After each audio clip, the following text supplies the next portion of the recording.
শুভ সকাল, কেমন আছো তোমরা? ঘর পরিষ্কার হয়ে গেছে, এবার স্নান করব। 12 মাস গরম জলে স্নান করি না, যেহেতু বর্ষাকাল, ঠান্ডা ঠান্ডা পরিবেশ, একটু গরম জল নিলে হাত পায়ে ব্যথাগুলো করে না। সকাল সকাল স্নান করলে এইভাবেই করা উচিত। ডাস্টবিন ফেলতে গিয়ে দিচ্ছি, পাড়ার এখন সব মানুষজন ওঠেনি। 12 মাস আমি এইভাবে সকালবেলায় মাথা ভেজাই না, দীর্ঘক্ষণ ভিজে চুলে থাকলে জ্বর আসবে যে, সেই জন্য বিশেষ বিশেষ দিনগুলোতে মাথা ভেজাই।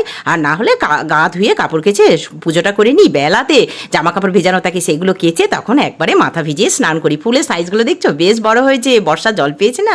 আর খাবার জলটা জানো এখন আমি সন্ধ্যাবেলায় নিতে আসি, কিন্তু গতকাল বৃষ্টি পড়ছিল তাই আসা হয়নি। সকালে এত কাজের মাঝেই আমাকে খাবার জল নিতেই হবে। খাবার জল বলে কথা, কালু দাদু এসেছে, আমাকে পাহাড়ে দিতে ভালোবাসি তো।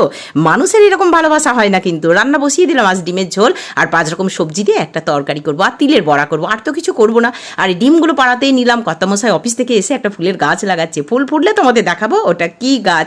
সন্ধ্যা জেলে রুটি করে রাখলাম, এসে খাবো। শপিং মল থেকে ঘুরে আসি, কতগুলো কেনাকাটার আছে। তোমরা ভালো থেকো, আসছি।